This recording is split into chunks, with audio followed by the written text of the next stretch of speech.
When you talk to me about Hanover, I just think about CMAT and the late nights and good parties I had there. I said the same. Okay, we've gone live, guys. So I'm going to call the meeting to order, if I may. Welcome to our attendees at Logistics Business Virtual Exhibition. I'm Paul Hamblin. If this is the first one of these panels you've seen, I'm the editor of Logistics Business, and we're having a series of discussions about sectors of the industry with industry experts and veterans. And I'm delighted that for our 2 o'clock, 1400 hour GMT session today on the theme of conveying and roller technology, we've got 3 really good experts from around Europe, well, not initially from Europe, actually, in the case of 2 of them, but we've got Hilton Campbell, who is the UK Managing Director for Interroll. We have Sean Pretorius, who is the Industry Segment Manager for Amiga, formerly Amrel Beltec, and Bernd Langereder, who is Global Segment Manager Logistics for Forbo Belting. So what I'm going to do is ask the guys to talk in turn about their business for a few minutes, and then we'll have a wider discussion, I hope, about the challenges of the industry, opportunities, etc., and let's just see where we go. So can I start with you, Hilton? Sure, absolutely. So thank you very much. I'm very happy to be part of this forum. It's quite new for us on this digital world. Sometimes I do this in person, other times I do this in the comfort of my office here. I'm in my boardroom, and I look forward to our panel discussion for the next hour. So to introduce myself, as Paul said, I look after the UK and the Ireland market, and I'm the Managing Director for Interroll. I don't know, Paul, if you just want me to go through an introduction about me or the company now, or you'll come back to that? A little bit about you, and then go into the company and some of your products, and then we'll go to general industry stuff later. Okay, so I've been in this industry for quite a long time. I was fortunate enough to start my career, actually, in the materials handling industry some 23 years ago. Formerly, I was based in South Africa, and I moved here to the UK market in 2019. So I've seen really 2 worlds. One world being an emerging market where Interroll's been present for a long, long time. And now I'm here in the first world country. I'm looking after this very dynamic and interesting market in, as we all know, some really challenging times. I've got some experience in regards to materials handling, and I've been involved personally in projects from small to large, even including which is sortation, which I think we might touch on today. So a bit about Interroll. We're a global company. I think we are quite well known within the circles of internal materials handling and intralogistics, as we summarize it. We consider ourselves as a global player and a global provider of core products for internal materials handling. We are 2,400 employees worldwide. We are in 34 countries, and we're a public listed company, so you can see how we're doing. We were listed on the Swiss Stock Exchange since 1997. And in 2019, these are the figures that I can share. We had a turnover in Swiss francs. I'm just looking at my colleague Charlotte. I think 534 million Swiss francs, somewhere around there from a group perspective, and an EBIT result, double-digit EBIT result, if I'm not mistaken, above 12%. So we're about to release our 2020 results, and we'll touch on this topic, I think, today about how the pandemic has affected our businesses. And if you want, I can give you an insight about that. So we have some product segments. We focus on products which is real products like rollers and drum motors and DC platform. These you will find inside Conveyor Technology. We also have complete conveyor modules. It's based on what we call a platform product. So we're taking these individual products and we're building a complete unit. And this is to be able to handle cartons or boxes of up to 50 kilograms of up to speeds of 2.5 meters per second. We also have Sortation Technology. We have a family of sortation available. We are well known for the crossbelt sorter. I'm sure some of you that might be in this panel will be familiar with our crossbelt sorter. So we're well known for our crossbelt sorter. Last year, we launched a new generation for high performance, and we're very excited in March. So I'll give you a little bit of information. We will launch a new sorter in March this year. We're very, very excited about that. And that's commonly known as the split tray sorter. So we have a family of sorters that we do available, which is very common in e-com, end-of-line sortation. And then finally, we have a pallet handling world. So we're also very involved in the storage and the handling of pallets. And of course, a pallet can weigh up to typically 1.2 tons, or even in some cases 1.5 tons. So we have a whole portfolio of products to handle pallets on conveyors. and also in storage solutions, including automated cranes to be able to load and offload pallets in a pallet life storage environment. So very broad. Our route to market is one where we partner with system integrators and OEMs, and these are our direct customers. So we are a B2B type customer, but of course we're very actively involved also with the end user market, and we visit with the end user market frequently. We tell the end users about our products, and we get involved in what we call global lifetime services.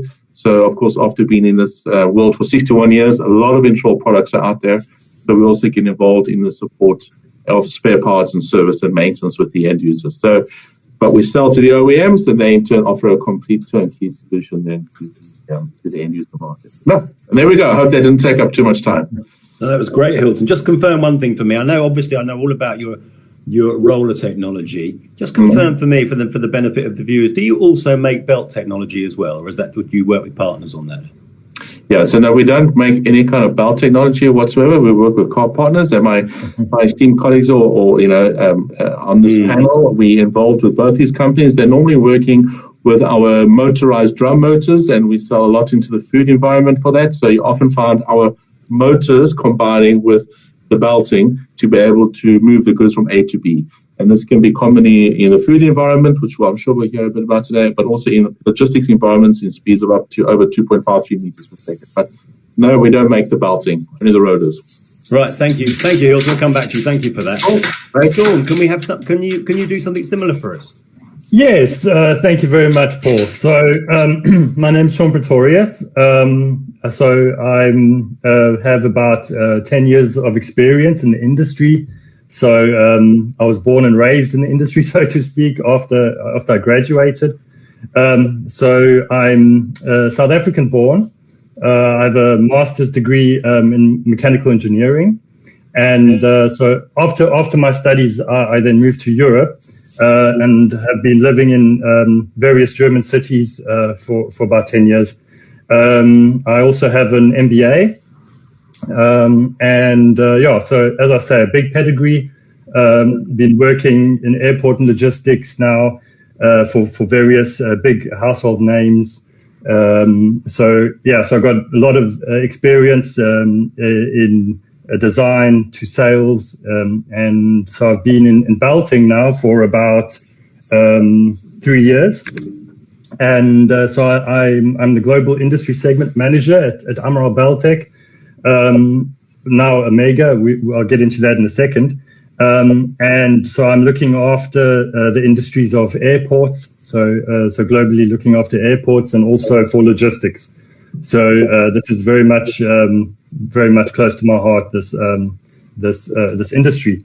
So so that's a bit about myself. So Untitled Beltech. So we recently, so the big news since maybe about 2 years is that we've received or we have a new owner. So private equity company called Partners Group. And so what they've done is they've taken the two companies, Megadina, so that's our sister company, so to speak, and joined the two companies. So Untitled Beltech is very strong on the conveying side of things. So we're talking belts, for various belts all over for many industries. And Megadine, they are or Megadina, depending. So sorry, my colleagues might give me some slack for that because it's a common mistake. So it's Megadina, so Italian, very, very prestigious Italian company. And so Megadine or Megadina, depending on where you are in the world.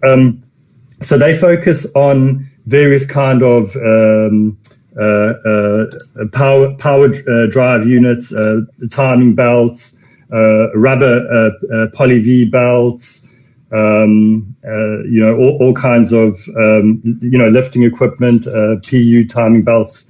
So it's very, very big in our industry also now, especially, the trend is going to these automatic storage systems and lifting and automation and robots. So Untitled, together with Megadine, we're very well equipped to see all the needs of the industry to really have a balanced package. If you are in a sortation center, you're using belts for your general conveying, your sortation centers for parcel, SEP, very big growing industry, all the way to your fulfillment centers. If you are doing any kind of technologies to make some kind of fulfillment, you're very well catered by us, and also for distribution centers, big distribution centers, automated distribution centers. You're very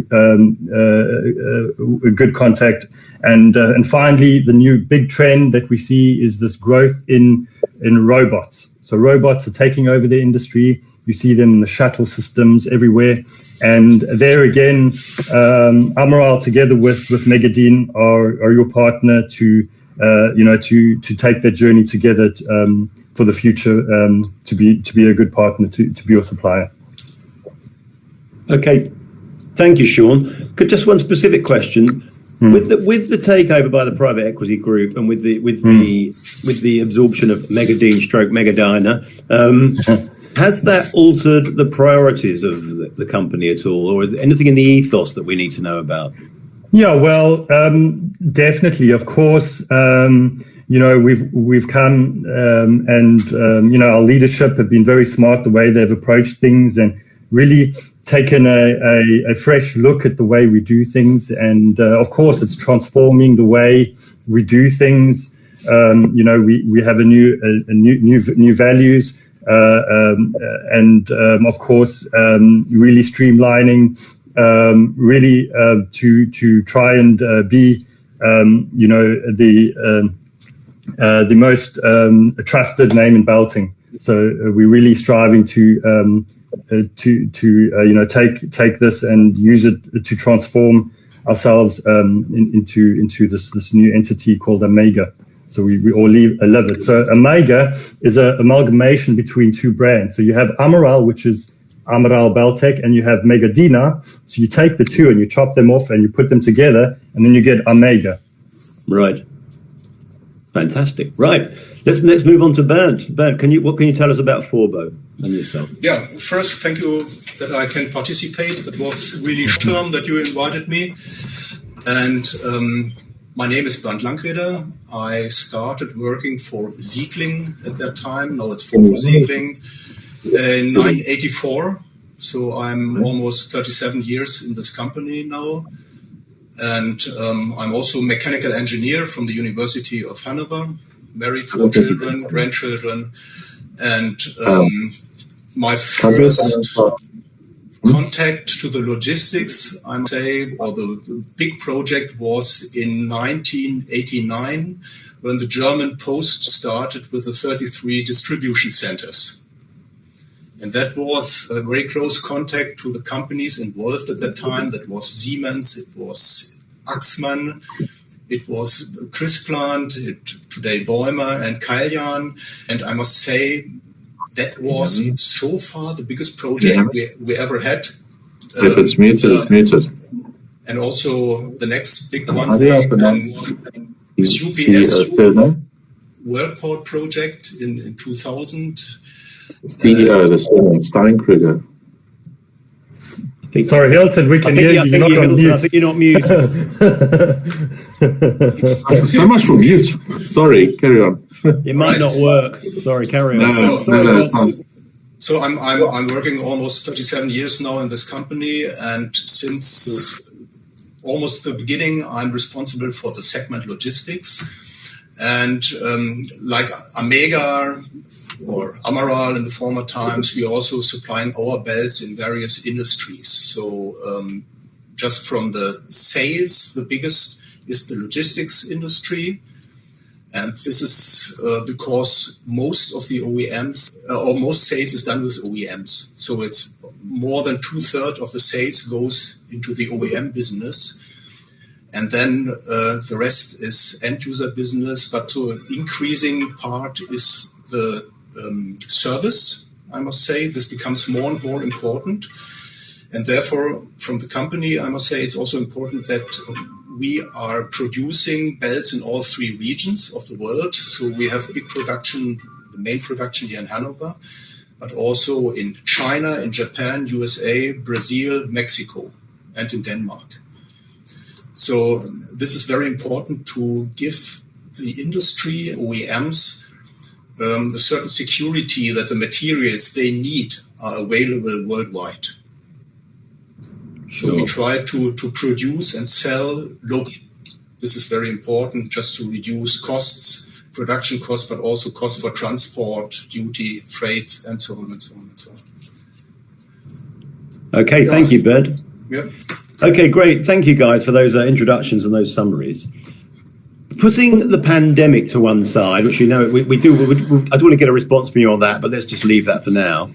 But just in the wider world ahead, what is the biggest current issue within each of your sectors? I know within conveying, I mean, I know you approach it differently. Hilton's in drive rollers and the other guys are in belts. But what's the biggest current issue and how are you addressing it as a company? So I'll start with you, Hilton.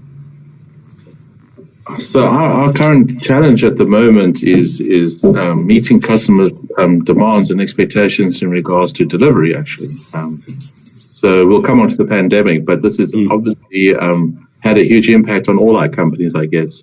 And in those companies like Introl that's servicing the food and beverage sector and the e-commerce sector and warehouse and distribution sector, we've actually been very busy during this time. So our factories are very full, and our biggest challenge is being able to scale for capacity and, of course, maintain a supply chain into our factories because the global supply chain, which is somehow been affected by the pandemic. But we are very fortunate to have done very well over the last 12 months. And we've actually been able to attract a lot of new customers as a result of how well Introl has been prepared for this kind of unfortunate period we've gone through. But it's definitely been keeping me up a little bit at night. And, and of course, what's new to me, I've only been in the UK for 3 years, not like my colleague here, Sean, who's been here 10 years. Brexit is new to me.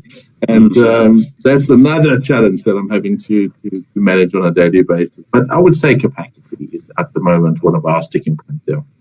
And of course, you mentioned you've had a great year. I'm assuming that's driven by increased online shopping, driving more need for conveying technology in e-commerce. But tell me if I'm wrong about that. But yeah, absolutely. People say 7 years in 7 months.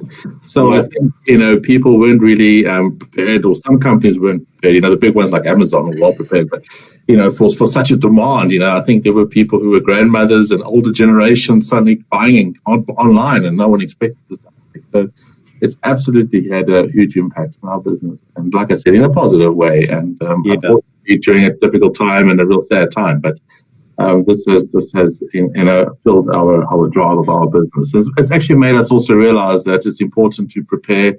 Our CEO, and you had a question about our outgoing CEO, and if you want me to, I've got a question about our outgoing CEO. I can answer that, but no, take the opportunity now in case we don't come. Okay, yeah. So of course, our current CEO, Mr. Paul Zumbull, he's been with the company almost as long as I have, so I've known him for a very long time, 21 years, I think. I'm looking at Charlotte again, making sure I'm making the numbers right. 21 years he's been with our company, and he's done an amazing job, and he's gone through a number of crises. He talks often about a few crises that he's had to navigate our company through. The most recent one has been this pandemic. But he's leaving us, but he's going to, in all likelihood, be nominated as an chairman. So he will be appointed as chairman to the Introl Board of Directors. And, of course, this enables him to have a very good transition with our new incoming CEO, Mr. Ingo Steinkruger. So we see, a man of Steinkruger coming in. I think he's a similar age to me. He's in his late 40s. So he's coming in with his own background, his own experiences, and there's going to be a really nice parallel run with Paul, who's had tremendous experience in our world of intralogistics. So we're quite excited about that. So. Okay. Well, thank you. I'm going to come back to the subject of e-commerce later. So I'll just come on to Sean now. Sean, the question concerned, what do you think is the biggest current issue that you're facing, pandemic apart? Okay, so that's a very tough question because, of course, my biggest gripe is the pandemic. No, jokes aside. So in general, I would say, it's been a good 2020. So logistics is also very much growing. So So the industries that I look after is the logistics industry. But the second one I look after also is the airline industry. And unfortunately, it does me great pain. It wasn't such a big hit to our company, but definitely, let's say one of my gripes is the airline industry, because, of course, we can't travel anywhere. And, of course, everyone's suffering. But in general, I would say, in belting, the world's moving, the world's turning. Belting is what makes the world go round, and logistics is what makes the world go round. So we didn't take such a big knock pandemic wise. So everything's pretty much smooth sailing. So don't have any big complaints. Okay, great. What about yourself, Bernd? Yeah, I think what Hilton mentioned in the beginning is also affecting us. Our strength is to have technical discussion with customers, with OEMs. So we do not look so much, or we do not focus so much on price, but our strength is a technical discussion. And without visiting customers, it's not so easy. Yeah, you can talk on the phone, you can have video conferences, but at the end, it's not the same. And like this kind of exhibition, it's not the same as a normal exhibition where you have a coffee, you drink, you have a chat. Yeah. It's much easier to talk and share information. But also, like Sean mentioned, I must say that the logistics was good last year. We were focusing a lot of contracts, extending contracts with the big, let's say, parcel handling companies like DHL, Amazon, UPS. That worked pretty well.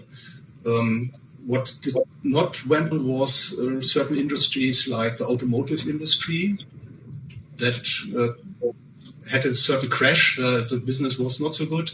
And Paul, we discussed it in the beginning. The sports industry, the treadmill industry, is also suffering because it's not so much sales of belting into the treadmill industry. So people move more and more to the home industry, and this is a very cheap market. And I think I speak here also for Sean and the other colleagues from Haberseed. We have a technical better product than many low-cost Chinese suppliers else. So this can be also a problem in the future because I see that some of these Chinese companies get stronger and stronger. Do you see them trying to get into the business sector, though, beyond those consumer products? Not only try to get in this industry, but they are already in this industry, especially in China. So how can you... We've seen this in other sectors of logistics, with cheaper forklifts from China, for instance, against premium European built models. How do you fight these companies off when cost is such a big issue for your clients? Fighting against cost is not possible. You can't do this. Here you have to see what is possible. You can, as I said, you have the technical discussions. If you speak to OEM, they need a certain security. Not only a cheap product, but they must be sure that the product they buy works on their conveyors. So this is important. So you need a certain technical backup. You need to be reliable, that if belts are needed, that you supply on time, the quality is good, time frame is good, everything is good. And you need a good backup. If there's a question, there must be somebody locally available who can answer this question. And this is becoming more and more important. And one thing I also see is that this kind of innovation becomes more and more important. We speak here about logistics, and everybody thinks this is a very conservative industry, but it's not. In Forbo Siegling, we have one target, and this is to make a certain amount of sales with innovative products, whatever that means. That does not mean change color green to black or from yellow to blue or make one ply more or less. But innovative products are products that help the industry to develop. And these are kind of door openers. We can try to get better contacts to these companies. Sure. And this works worldwide. So this is not only China. We do this in America. And I must say in the segment logistics, we have the highest percentage of innovative products in the market. Right. Would you like to comment about that, Sean? Of course not. No. I'm one, of course, the art of war. So no, I'm joking. No, of course. No, innovation is a very big part of what we do. So together with Megadyne, we have the power of two big R&D departments. So we have a lot of engineers that specialize in research and development things. But no doubt, I definitely agree with Bernd. Innovation is the key. Is to make sure that you're staying one step ahead of the market and making value added products that make the life of everybody. I'm going to interrupt you, Sean. Can I ask both yourself and Bernd, starting with you, Sean, to maybe give an example of an innovative product, something you've brought in and recently that you felt has made a real difference in the belting sector? Oh, well, there's many things that are very important. Okay, well, let me start with one. So, so recently. Sorry, I hit you with that quite suddenly. Sorry. I'm just you're putting us together. I mean, playing us together. Yeah. So of course I'm going to bring my product and Bernd's going to give his, but essentially they're both very good products. Let's get into the realm of energy saving. So. Topic. We started before you started. Yeah, no, of course, no, but definitely, you see, there's one of the things that are very, changing. The landscape is changing very much so.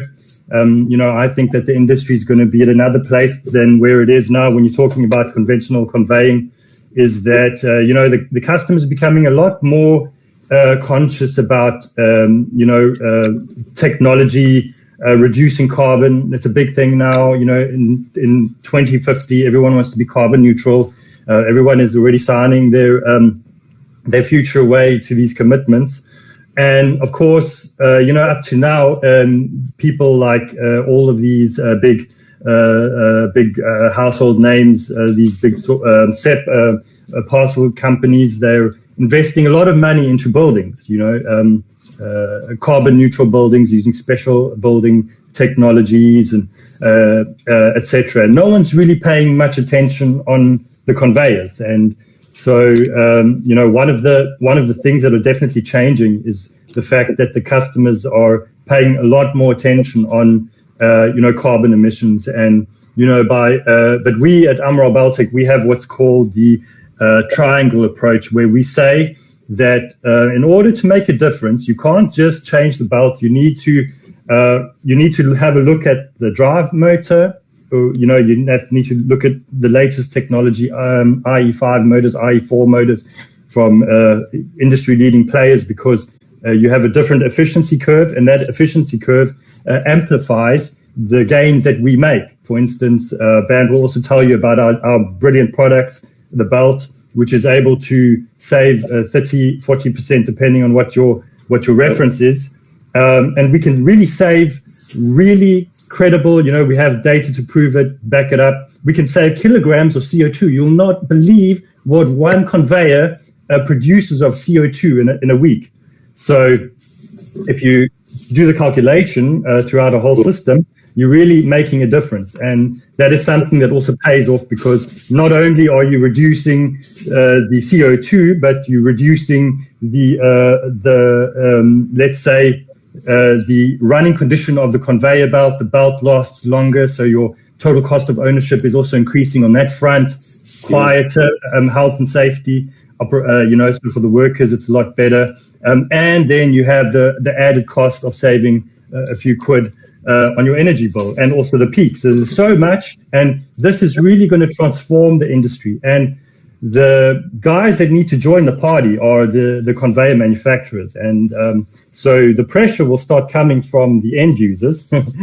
And very soon, these OEMs will be coming and speaking to us because, of course, it all starts with a belt. Thank you for that. I'm going to come back to you on that in a minute, Hilton, but let's just give Bernd a chance to tell us where Forbo have been really innovative recently. Sean was a little bit earlier, but we started with this energy-saving concept. It's about 15 years back that we started with a product line called Amp Miser, ampere miser that was started in America, especially for the treadmill industry, to secure a very low friction on the belt bottom surface against the slider bed. So, and the idea was later to save also energy costs, because every conveyor belt is calculated according to the effective pull it has to transmit. This is gravity you cannot change, this is the load you cannot change, but you can change the friction.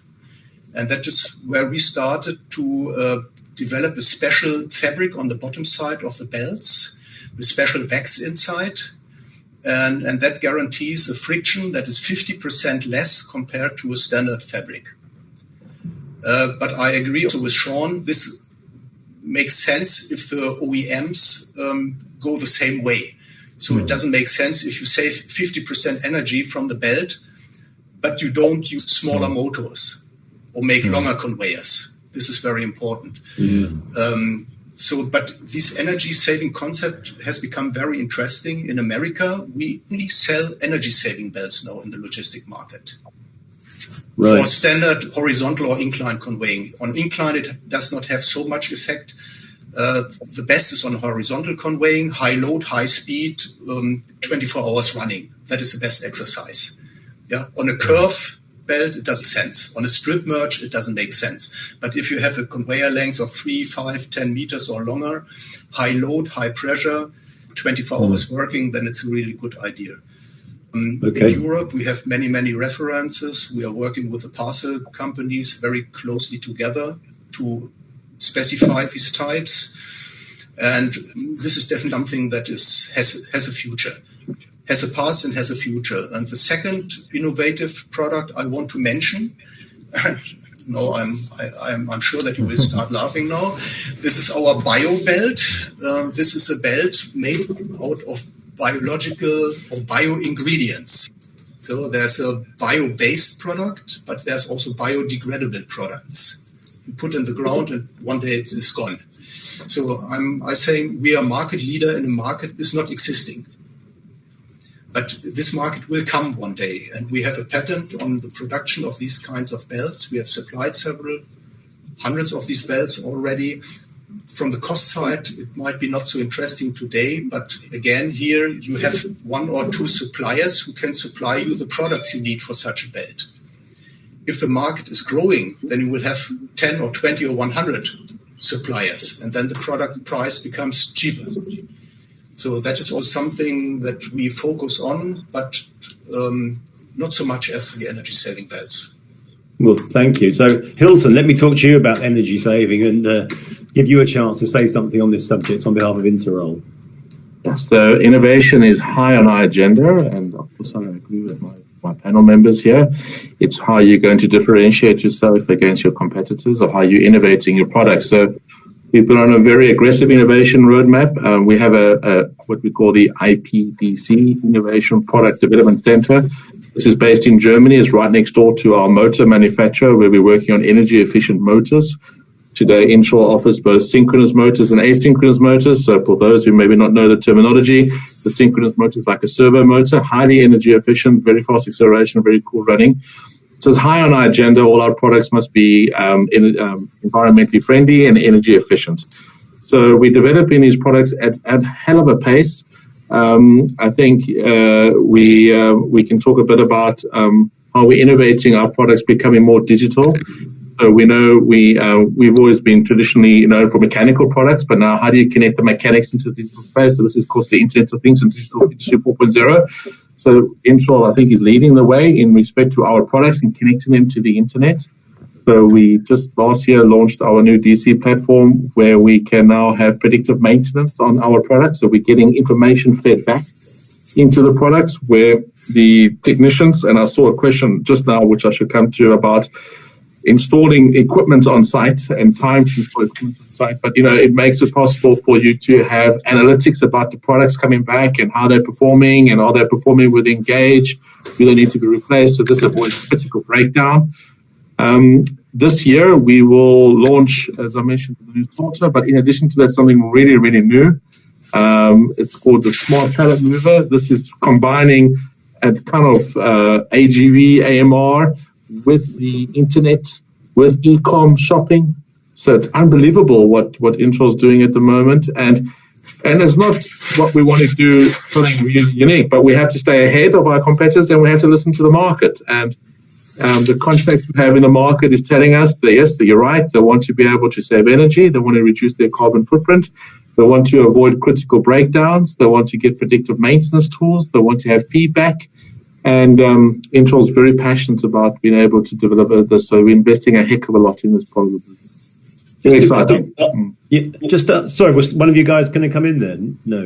No worries. Hilton, just to hark back to something we said earlier, and Bernd and Sean referred to, low-cost imitators. Is that something that happens in your own sector as well, where you're having to fight off low-cost drive roller manufacturers and the like? We wouldn't have an economy if we never had competitors that were cheaper and more expensive, So I think this is normal part of our life.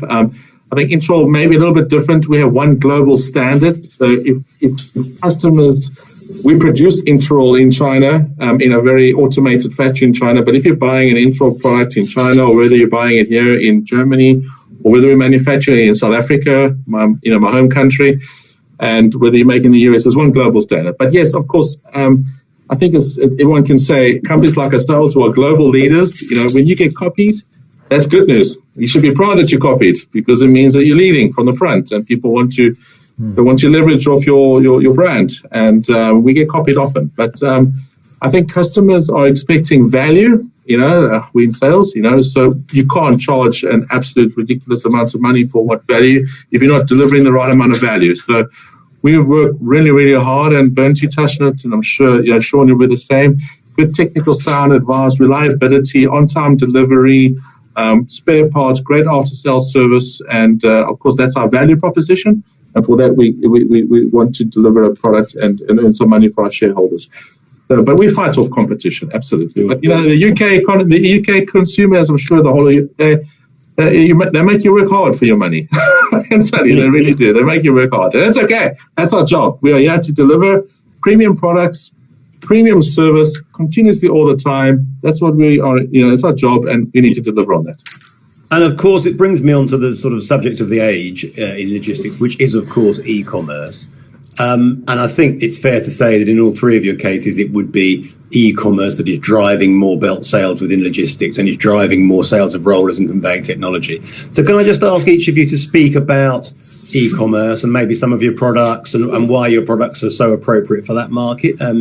We'll start with you, Hilton, because you're slightly separate from the other two guys. Yeah, so what we experienced last year is obviously a boom in e-commerce. Everyone moved on from traditional shopping to the e-commerce platform. Added to that, obviously, with the pandemic, or fueled by the pandemic, we needed to supply a lot of equipment to create space inside warehousing and distribution. So they had to put the operators further apart to continue. So there was some huge demand for conveyors to create space inside the warehouse. This was really an accelerator for us. Of course, the e-commerce is making things very interesting. You need to deliver at tremendous speed, and you need to be able to have products that can sort a huge variety of characteristics, from really, really small, lightweight, somebody ordering anything, as a simple cell phone charger, to somebody, we can't handle it on a conveyor, but a fridge, So you have this whole range of products that you need to be able to receive into your warehouse, pick it, pack it, sort it, deliver it to a hub and spoke kind of setup, and then the last mile delivery to the customer.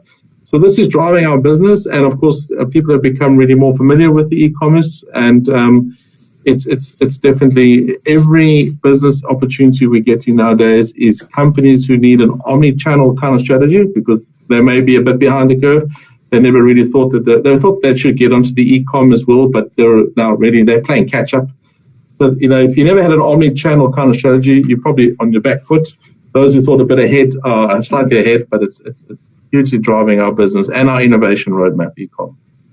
Right. Sean, let's come to you on that theme. Yes. So I think, I share a lot of what Hilton has said, his sentiments, pretty much the same. It's staggering, the growth that is being sustained, and of course, change in these purchasing behaviors. Right now, I can't go to the to retail. The high street's closed, and everybody's buying the things online. This growth this trajectory, it was always going to happen. But I think what COVID has done is it's really accelerated that. And I think that, of course, right now it's very hard, or we can experience this, and everyone knows it's happening. But I think, when you see the graphs about the growth, what's happened in this last year will probably become apparent when they start crunching the numbers later this year. But it's staggering. But definitely, everything that I do is fueled by e-commerce, no doubt. From the parcel industry, which is to the distribution side of things, this growth. I mean, what we've seen also in the news, I think I read in the news yesterday that there was one Austrian big household name. I think it's no secret, it's in the public domain, Knapp. They were just growing by, I think they were looking for 2,000 new workers overnight to fulfill new projects. So all of that growth is also translating into the growth in the OEMs, and so that's definitely what we're seeing. That's 100% no doubt. Also a bit of omni-channel, but this e-commerce is what's driving this, no doubt. Okay, and Bernd, what would you say on that subject? Yeah, I must say the clear focus in our company is also on the parcel handling business and the e-commerce. We have seen this in the past years, in 2017, 18, with all these there was a big number of UPS projects and DHL 50K projects and Amazon projects and projects everywhere. So that was a huge market, and we can supply the products kind of market. So we, like Amega, we have the horizontal conveying curve belts, live roller belts, telescopic belts, strip merge, whatever. So that is not the question. I think we have to look at different sides of the market. So there's one is the OEM market with Interroll, with Honeywells and Siemens and Boimers and so. This is project business, and this is very important because that is the future. The projects today are the future for our belts in the 2 years.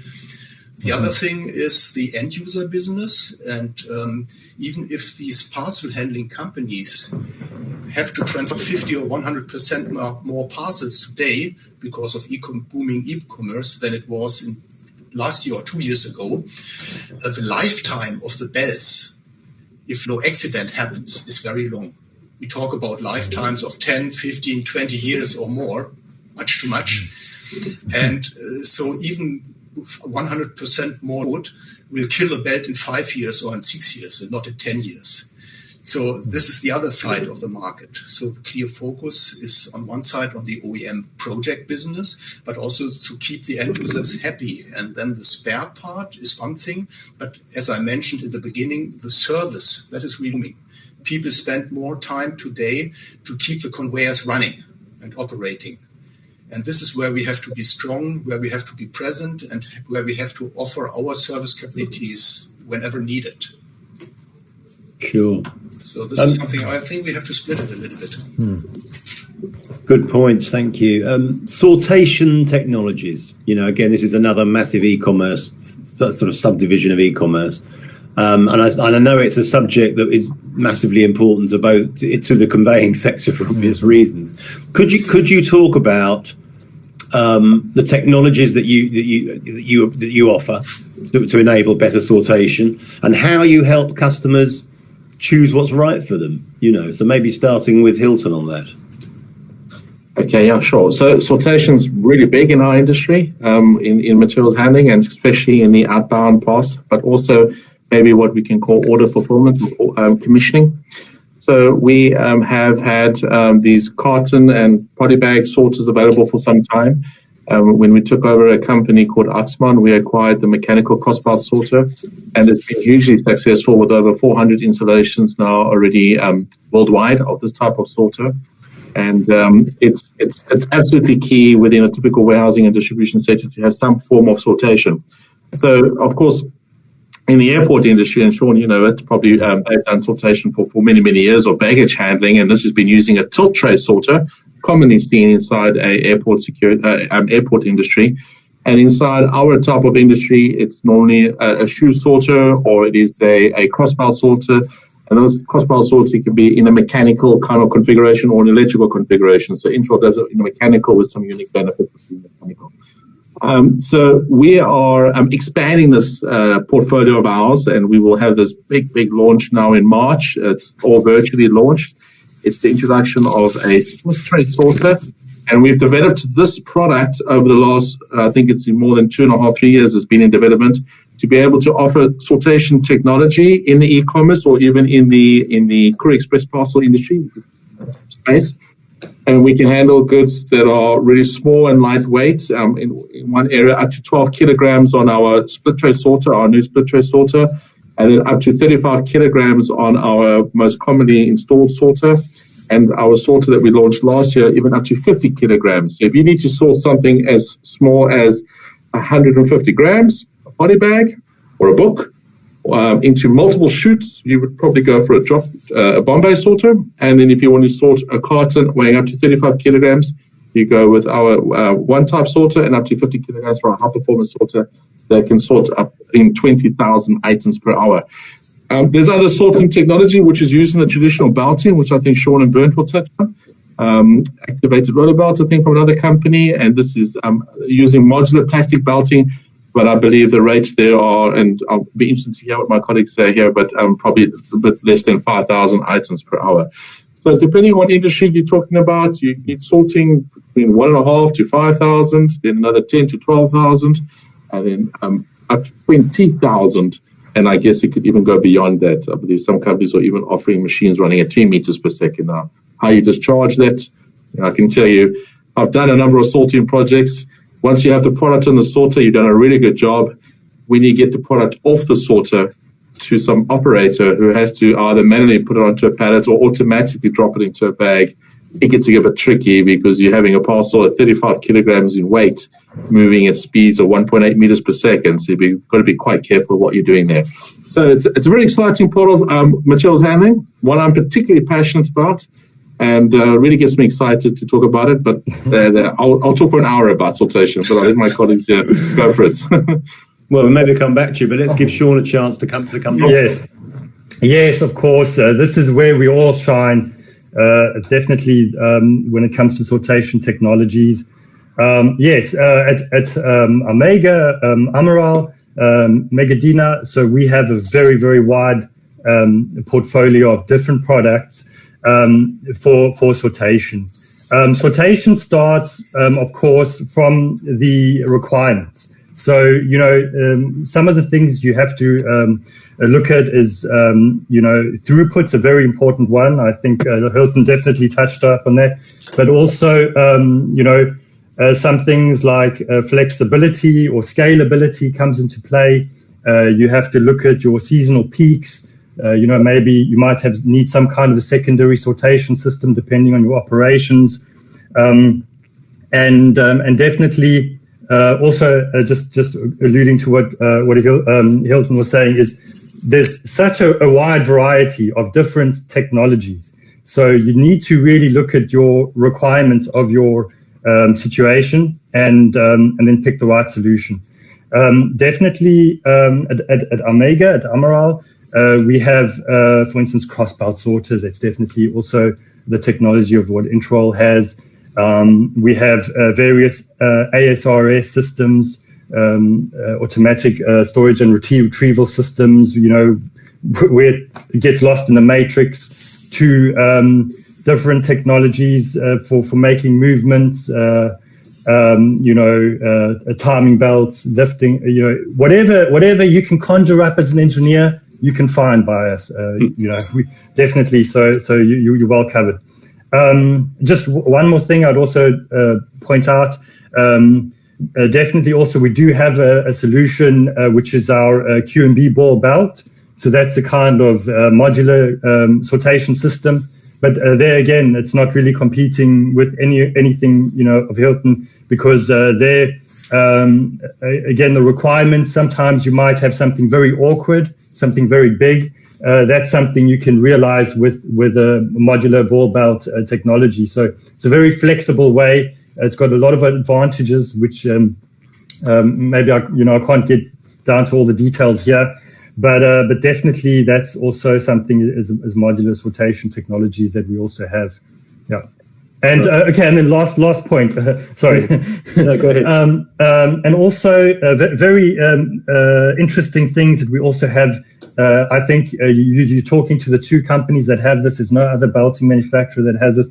Is what we like to call self-tracking belts, or belts with special elastic fabrics, which enable you to track a belt with a bit of crowning and with a simplified type of conveyor technology. So only Forbo and Amaral offer this kind of technology.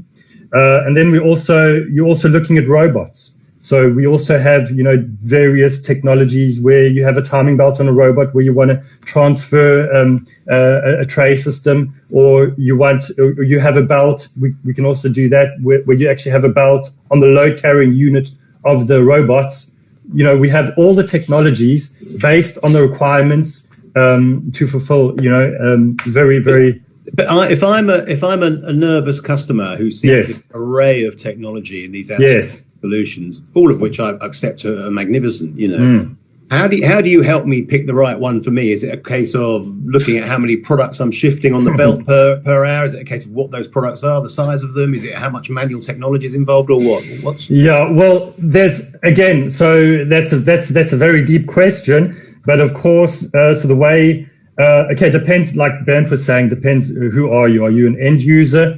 Then, of course, every company has their own type of technology. So you need to, go through a set of criteria. You need to see your demands, your peaks. What's your throughput? That's a very important criteria. How big's your building? Right. How future-proof do you have it? Do you want to expand in the next 10 years? So I would say, guys like Hilton, he would be able to give you very good advice, sure, and he would have all the technologies. So go to your favorite OEM, do some shopping, maybe ask a consultant or two, and I'm sure each one will tell you something different. No, that's still good advice. Bernd, what about yourself now? We were talking sortation, if you remember. Yeah, sortation, I must say, we like Amiga, we supply the belts for the sortation. So we do not build the conveyors, but the belting side, we try to optimize the products. And this depends on the application. If you look, for example, on a cross-belt sorter, this is mostly our belts that you are using on the cross-belt sorter. There's not many secrets, but you need belts that are very flexible, that don't have this spring back effect when you stop after half a rotation, that the belt tries to jump back. You also have to make sure that the belts are flame retardant according to all different norms you find in the world, American norm, European standard norm. And you need a special structure on the surface, because you have to make sure that the coefficient of friction in all directions, if you, let's say, have an infeed on a sorter, is the same. So your belt surface must have the same friction in the lateral, longitudinal, but also diagonal direction. And then the belts around the sorter, if you have a full belt merge, for example, this is one of the, let's say, technical high products with a very flexible fabric inside, especially when you have small pulleys that do not rotate, that means fixed bars. You have to avoid increase of heat. This is very important, because these conveyors run at a speed of 1.8 or 2 meters a second over fixed bars of 40 millimeters pulley diameter. And if you don't have the right product for this, then the belts will start to shrink. That means you have a higher shaft load on the fixed bars. With a higher load, the temperature will increase. With a higher temperature, the belt will shrink more. That is a vicious circle. So here you need the right products for this kind of application. Right. Okay, well, we haven't got too long to go, so I was going to ask about, maybe a little bit, because we have touched on this, but it is important to talk about the impact of COVID on the growth of the industry. Can you sort of talk a bit about? There's clearly some positives as a business, in the sense that logistics has been such a grower against the downside of, the fall in aviation, for instance. So what about your own practices? How have they been affected, and your own processes, by starting with you, Hilton? So how my company's been affected by the pandemic? In terms of what have you had to change in how you do business, in terms of how you deal with your customers and how you implement projects? So I first had to convince my wife to allow me to have a man cave, because now I can have my office at my house, and I've got a docking station at my house and here at my office. So I've never really thought about having two places to work, but it's been particularly challenging, I think, for my company in particular. I think my staff have been fantastic on how they've soldiered through this crisis. We've obviously had to adapt work from home kind of policy. We've attempted on a few occasions to bring the staff back to our premises. We have a big office here, so we're not overly concerned about the people being on top of each other. But I think, staff members have childcare that they have to be considering, and they have child support with elderly folk. So it's definitely been a very new environment, and we've had to adjust. I think we were very fortunate. And I guess some of the larger companies similar to us were similar to that. We were very well prepared to work remote. So from having to come into the office on Monday every day to having to work from the office on Tuesday, from an IT perspective, we were very lucky to be fully prepared. So I think for our customers, it was quite seamless. If you phoned our offices, we were on voice over IP for 4 years already. So already you were taking your phone call through your computer. And you just needed an internet connection, and you had full access to SAP. We invested in SAP as far back as 2010. 2012 we started doing SAP. So we're very, very well prepared for it. So I think, and our organization as a whole is fairly lean. We run a very lean organization. So we've been very fortunate that we haven't had to lay any of our staff off at all. I think every of the Intel companies had to adopt, of course, to their own situations. But we haven't had to downscale, not like the terribly unfortunate aircraft industry, and even the high streets and the hospitality industry must be really terrible for them right now. So in that regard, we were very fortunate. Okay. So, yeah. Okay, maybe anything really to add to that, Bert and Sean? Is there anything to... Yeah, well, from my side, the only thing is, of course, it's nice. It's possible to work from home, but I think Bant will agree with me. For us sales guys, it's in our DNA. We need to be on the road. Yeah. And so I had some flack from my wife, of course. When you're gonna go, when you're gonna leave. So there's been some big readjustments, but yeah, the biggest thing that's really painful is the fact that you can't go anywhere. No one wants to see you, but it works. I mean, technology-wise, we also very well. I mean, before the pandemic, I was working from home, flying all over the world, and now I'm still working from home. So not much changed. So yeah. Okay. For me, I work from home. I work from in the office, so I have only 4-kilometer bicycle, so that is not a problem. I prefer I really prefer to sit in the office, because here it's much more quiet than at home. Yeah, the dog is barking in the background, and so I prefer that. And as Sean said, I'm missing the traveling. Yeah, so I made a rough calculation. I visited 65 countries in this world. So, and last year I had one trip to Austria and one to Denmark, and that's it. Yeah. Well, hopefully there'll be more the second half of this year. So let's finish on a positive note now. We're at the end of our time. I want to get from each of you, tell me something exciting that's going to come out of your business for the market to look forward to this show. I think I know what Hilton's is, because he was talking about the... We've got two. Two then. Very, let's have a couple of sentences from each of you on what we can look forward to from you in the second half of this year, as hopefully things get more positive. Yeah, so from a sales perspective, you'll be able to see our new sorter, which we launched in March, and this is something completely different to what we've done previously. As I mentioned, with the split tray sorter, but it'll be an intro split tray sorter, so you'll get to know more about that in March. And we already have we're already starting to offer it, and we expect to start the installation of what we call our smart pallet mover, which is used typically in some warehousing and logistics industries, but more so now in the manufacturing logistics. And this is where customers need to be able to move their pallets at a low throughput, maybe only as high as 10 per hour. So it's typically in an engineering or manufacturing type environment. And this is our big step to the kind of AMR and the smart handling of pallets in a digital way. So we're very, very excited about that. That's something completely new for Introl. So these are two big things that we're talking about. Sounds good. What about you, Sean? So Paul, so I think we're moving quite fast. So there's many surprises. So I think there'll be many surprises in the coming year. But I'd say maybe this quarter you might see a new product, exciting product being launched. Many.